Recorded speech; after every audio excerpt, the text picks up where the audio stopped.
I'm Dr. Frank Spinelli. Welcome to part one of Advocate.com's Ask the Doctor, a series that addresses current and relevant issues that affect modern-day gay males. Our topic today is on HIV support networks.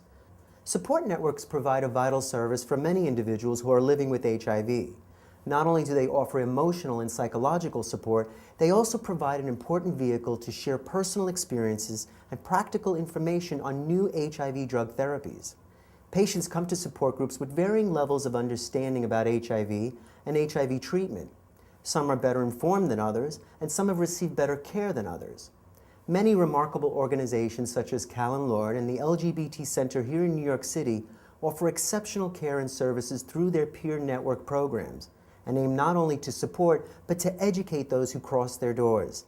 Today we are privileged to be joined by Andreas Hoyos, the Associate Director of Center Care Wellness at the LGBT Community Center in New York City, and we also have Katie Douglas, the Director of Mental Health for the Callen Lorde Community Health Center.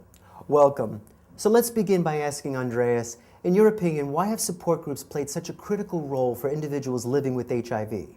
Well, fortunately, lately we have more and better access to medication, but the mental health component is one of the biggest challenges because of a stigma. People are afraid of other people finding their HIV status because they're going to be judged, because they're going to be discriminated against based on that. So people tend to go into an isolation mode. Depression is also usually a very common symptom after being diagnosed. Being diagnosed with HIV can be a traumatic experience for most people.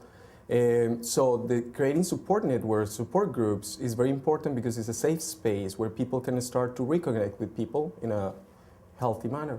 Right, I agree.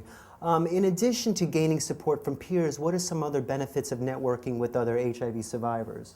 Well, I think one thing that's very helpful about the group model in general is that when people are diagnosed with HIV, not everybody, but oftentimes, a lot of self-talk around making a mistake or making a bad choice.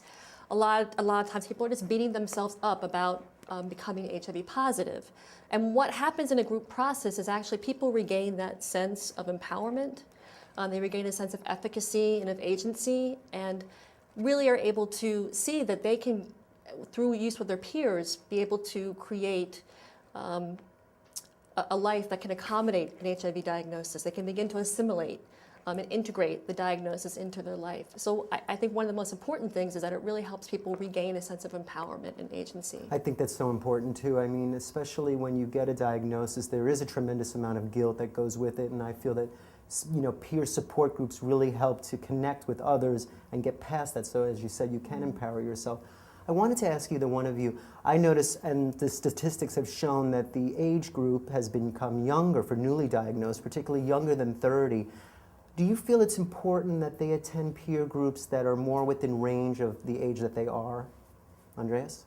Well, I will say age is one of the demographics that might be important. Definitely there are differences based on generations. So we have groups for older people, groups for younger people. But I will say a good assessment by a professional should be indicating if that's what should be the decision point.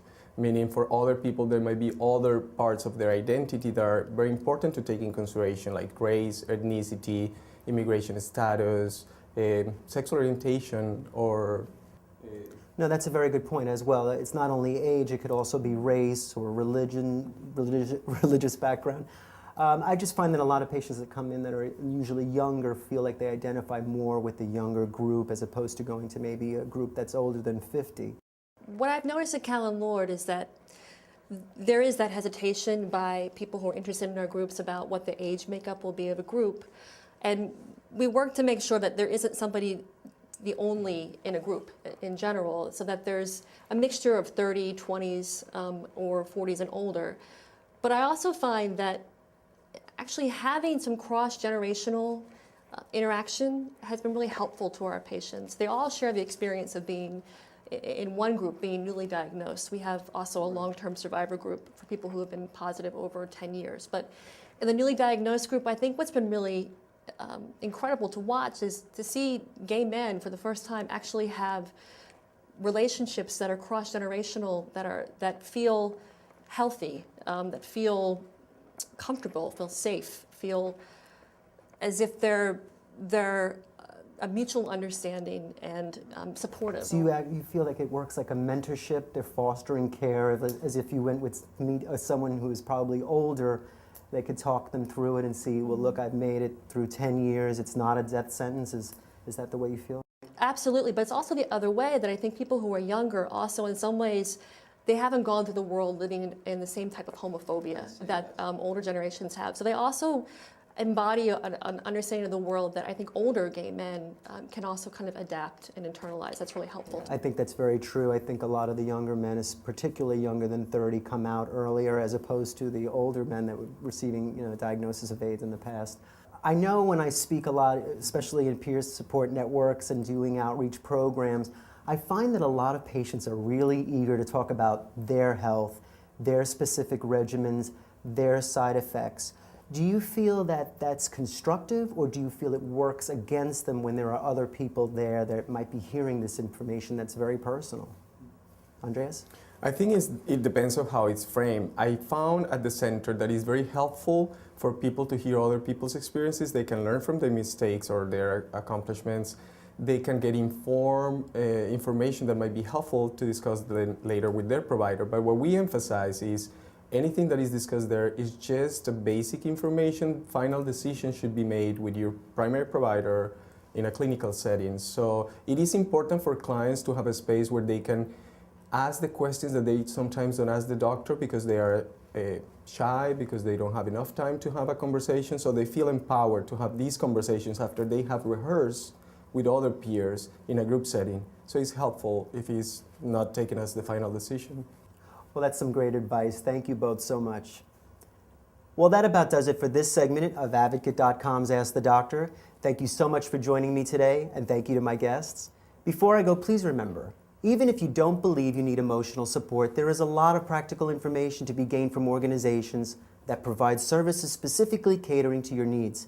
If you don't feel comfortable taking part in an HIV support group, the internet may be a better option. Now, there are a variety of different websites where you can learn more about HIV and its treatment. I recommend HIVplus.com or thebody.com. Please continue to check out our site at Advocate.com for further listing on resources and places where you can receive continued care and the support you need. Ultimately, it's up to you to get out there. Isolation and fear can be hazards to your health. Once you've connected with others, you'd be surprised at how invaluable this network can be.